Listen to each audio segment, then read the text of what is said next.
Stone there. It's not really meaning. It's about 1 minute fallen.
As the monument stands unveiled before us, I'm standing here at the very first arch, which represents a time when women's gifts were recognized within the church, but not towards ordination as presbyters.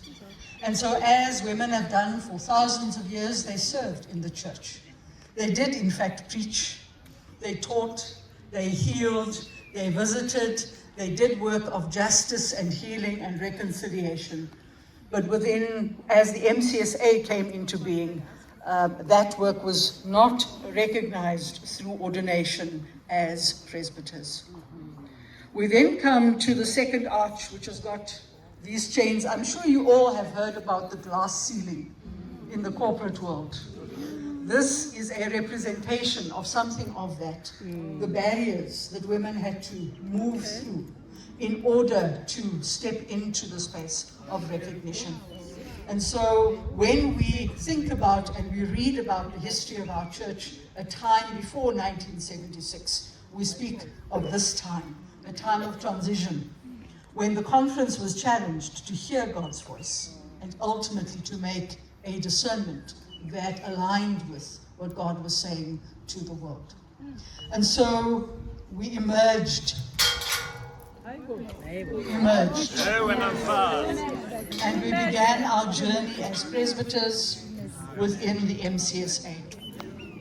In order to tell a little bit of that story, we have asked 5 people to speak now. 1 to speak to each decade.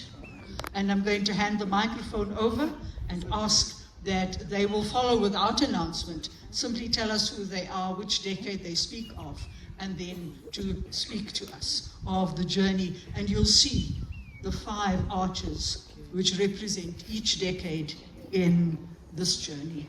And so we begin.